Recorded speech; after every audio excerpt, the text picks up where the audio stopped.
สบายดีเมื่อทุกคนเนาะวันนี้เจอกับโค้ชทรายหรือว่าเทรดเดอร์อิสระเนาะ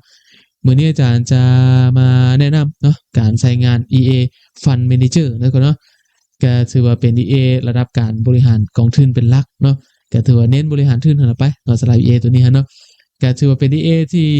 อาจารย์พัฒนาขึ้นมาช่วงปี2026เนาะก็ถือว่าเป็น EA ตัวใหม่ของเขาในปี2026เลยเนาะก็สำหรับ EA ตัวนี้เนาะอาจารย์ได้ลองรันเบิ่งแล้วเนาะ อาทิตย์แรกนะทุกคนเนาะก็คือรัน5มือแรกเลยเนาะอันนี้คือรันเต็มสปีดไปเลยเนาะแล้วก็มาเบิ่งผลงานโดยรวมเนาะที่ระบบมันเฮ็ดได้เนาะก็คือทุนที่เฮาใช้รันก็ประมาณ50,000 เซนเนาะ50,000 เซนเนาะก็ถือว่าเฮ็ดโปรฟิตเต็ม 100% เลยนะระยะเวลาประมาณ5มื้อเนาะแล้วกำไรที่เฮาเฮ็ดได้ก็ประมาณ 62,800 เซนเนาะทุกคนเนาะก็ถือว่าเต็มแม็กแล้วเนาะเหลือประมาณ628เนาะอันนี้คือผลงานการเทรดโดยรวมเนาะสำหรับอาทิตย์นี้เนาะโอเคเป็นอย่างเนาะระบบเราจึงสามารถเฮ็ด profit ได้100%เนาะสำหรับการรันอาทิตย์แรกเนาะเดี๋ยวมื้อนี้อาจารย์จะมาอธิบายเกี่ยวกับระบบเนาะก่อนเราจะเอาไปใช้งานเนาะก่อนเราจะเอาไปรันเนาะสิ่งที่เราต้องรู้เกี่ยวกับระบบตัวนี้ว่ามันมีอย่างแน่เนาะทุกคนเนาะสำหรับตัว Fund Manager เนาะโอเคอันนี้จะเป็นตัวที่มันแสดงสถานะเนาะเดี๋ยวเรามาเบิ่งเนาะคอนเซปต์ของระบบก่อนซะเนาะอาจารย์อธิบายแบบนี้เนาะสำหรับตัว Fund Manager EA MG5 นะทุกคนเนาะตัวนี้อาจารย์จะเน้นใช้งานก็คือจะเป็นตัว AI บวก Git เนาะแล้วก็ Risk Control เนาะก็คือสร้างกำไรเนาะควบคุมความเสี่ยงเนาะหรือว่าป้องกันพอร์ตนะเนาะสำหรับแนวคิดของระบบเราก็จะเป็นตัว Auto Trade เนาะอยู่แล้วเนาะทุกคนเนาะแต่ว่าตัวที่เราใช้เข้ามาก็คือจะใช้ AI บวก Git เนาะแล้วก็ Risk Control เนาะก็ว่าง่ายก็คือเราจะเน้นสร้างกำไรเนาะแล้วก็ควบคุมความเสี่ยงเนาะป้องกันพอร์ตนะเนาะมาเบิ่งระบบหลักของมันก่อนมันมีอย่างแน่เนาะในส่วนของระบบหลักเนาะตัวที่1เนาะจะเป็นตัว Smart Entry นะทุกคนเนาะตัวนี้ก็คือจะใช้ระบบแบบสุ่มเนาะสุ่ม buy sell สเต็ปแรกเนาะก็คือสุ่ม buy sell คือชนะเปลี่ยนฝั่งเนาะ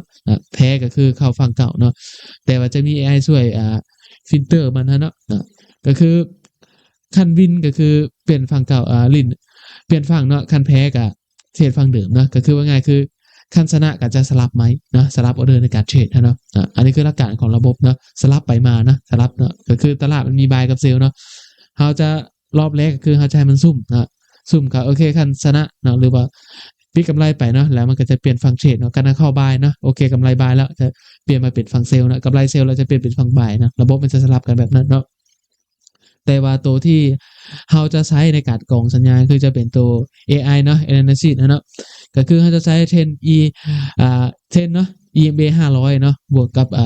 เส้น200นะทุกคนเนาะแล้วก็มี RSI บวก Momentum เนาะแล้วก็ Breakout บวก Candle เนาะสรุปจะเป็น AI Power เนาะตัวนี้จะช่วยกรองสัญญาณการเข้าเทรดเนาะแต่ว่าตัวนี้อาจารย์จะใช้ในระดับ time frame ก็คือมันติ time frame เนาะเราจะใช้ H1 เนาะ M15 M5 เนาะก็คือใช้ระดับ3 time frame เนาะในเป็นตัวกรองสัญญาณเนาะเพื่อให้ EA เฮามีมิติในการหาเทรนเข้าเทรดได้หลากหลายเนาะจากขึ้นมาเนาะก็คือสรุปเป็นAI power ขึ้นมาเนาะตัวต่อมาจะเป็นตัว Git system เนาะทุกคนเนาะอันนี้คือเพิ่มไหมเมื่อราคาสูงเนาะอันนี้คือระบบ Git เนาะที่เราใช้แล้วก็คูณล็อตเนาะแล้วก็จำกัดไหมเนาะจำกัดไหมเนาะตัวต่อมาจะเป็นตัวbracket profit มันเนาะก็คือปิดกำไรทั้งพอร์ตเนาะตัวนี้ก็จะเน้นปิดไว้เนาะเพื่อลดดีๆของมันเนาะแต่ว่าจะปิดฝั่ง buy ฝั่ง sell เนาะแยกกันเนาะจะเป็นแบบนั้นเลยเนาะตัวต่อมาจะเป็นตัวควบคุมความเสี่ยงเนาะตัว Risk Control เนาะ5ชั้นนะทุกคนเนาะตัวนี้จะมีตัว Equity Lock เนาะอันนี้ก็คือล็อกกำไรเนาะล็อกกำไรเนาะล็อกกำไรเนาะแต่ว่าอาจจะไปตั้งเป้าว่า10%เขาต้องล็อกนะบ่แม่นเนาะอันนี้ก็คือสมมุติมันฮอตเป้า 10% เนาะคาราออเดอร์เฮาถูกย่อมาเนาะหรือว่าโอเคพอเฮาลบเหลือ 5% มันจะล็อกเนาะอันนี้อาจารย์จะเซตแบบนี้ให้เนาะ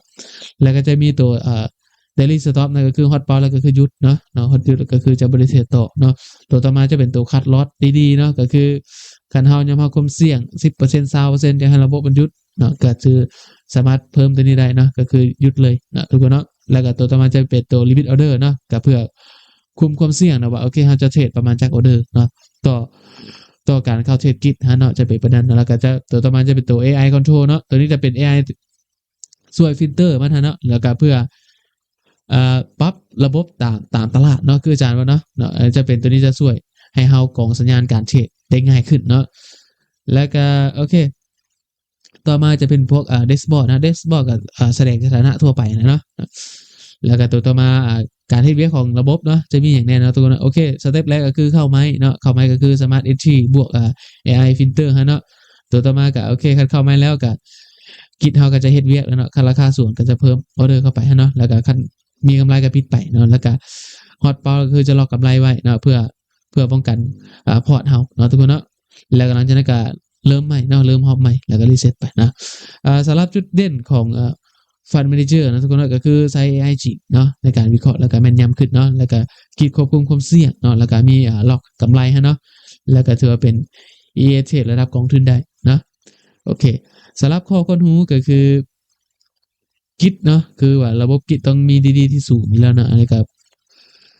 ปราศจากบ่ได้เนาะดังนั้นเวลาเฮาจะลั่นก็คือเบิ่งออเดอร์เฮาเนาะหรือว่าเบิ่งล็อตเฮาแล้วเนาะว่าลั่นประมาณเท่าไหร่เนาะแล้วก็ทุนเฮาประมาณเท่าไหร่เนาะก็เพื่อป้องกันเนาะ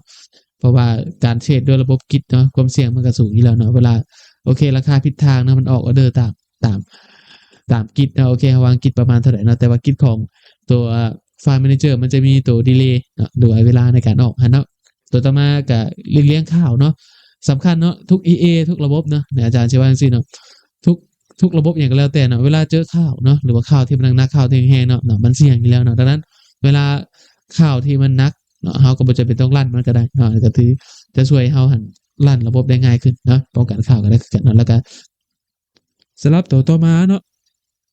ตัวต่อมาจะเป็นตัวตั้งล็อตให้เหมาะสมเนาะประมาณนั้นเลยนะทุกคนนะโอเคสำหรับไฟล์ Manager ก็ถือว่าเป็นระบบเทรดออโต้เนาะที่ผสมผสานระหว่าง AI บวกกิจแล้วก็ Risk Control เนาะเพื่อสร้างกำไรที่ยืนยงเนาะว่าง่ายซะโอเคนี่ก็เป็นคอนเซปต์คร่าวๆเนาะเกี่ยวกับระบบอาจารย์เนาะสำหรับปี2026กันเนาะสำหรับตัว Fund Manager นะทุกคนเนาะโอเคเดี๋ยวอาจารย์จะฮู้ไปก่อนเนาะวันนี้สำหรับไฟล์ A เนาะคันเฮาได้ไฟล์ A เนาะจะเป็นแบบนี้เนาะเวลาเอาไฟล์ A ไปลั่นโบรกเกอร์เนาะอาจารย์ยกตัวอย่างพวก Interstellar เนาะเดี๋ยวเขาจะแบ็กเทสก่อนเนาะแล้วก็มาเบิ่งค่าทางในให้ทุกคนเบิ่งเนาะเวลาก็ไฟล์มาแล้วก็ยกตัวอย่างเขาก็ไฟล์ A มาเนาะเพราะหลายคนก็ยังแบ็กเทสบ่เป็นซ้ำเนาะเวลาจะลั่น DA อย่างแล้วแต่เนาะสิ่งสำคัญก็คือทุกคนต้องแบ็กเทสมันก่อนเนาะแบ็กเทสเบิ่งระบบก่อนเนาะโอเคเป็น data folder เนาะ MKL5 เนาะแล้วก็ expert เนี่ยวางลงไปนะตัวนี้เนาะทุกคนเนาะเนี่ยเดี๋ยวอาจารย์ก็วางลงมาในยกตัวอย่างเนาะอาจารย์วางแบบนี้เนาะโอเคเนาะก็สำหรับเวลาเราจะ backtrace AA เนาะให้ทุกคนเข้ามาที่ตัว view เนาะแล้วก็เข้าที่ตัวนี้เลยก็ได้เนาะตัว tester เนี่ยหรือว่ากด control R ก็ได้เนาะโอเคแล้วเราก็มาเข้ามาที่ตัว signal เนาะแล้วก็มาเลือกไฟล์ A เฮาเนาะทุกคนเนาะที่เราก๊อปเข้ามาที่นั่นเนาะอยู่โฟลเดอร์นี้เนาะแล้วก็ไฟล์ manager 2026กันเนาะโอเคสำหรับคู่ที่เราจะ backtrace ก็คือทองคำหั่นเนาะสำหรับ time frame ที่จะใส่ลั่นก็คือ M5 เด้อเนาะเอาเดือน4ซะเนาะทุกคนเนาะมันจึงบ่เสียมันจึงบ่ไกลปานใดเนาะโอเคประมาณนี้ซะเนาะเพื่อให้ทุกคนเห็นภาพเนาะโอเคนี่เราใช้เซตค่า default เลยเนาะสำหรับทุนรันประมาณ 10,000 เนาะยกตัวอย่างเนาะเซตนี้รันได้บ่นะอันนี้ถือว่าเซตนี้ถือเป็นเซตที่รันยาวไปเลยเด้อนะ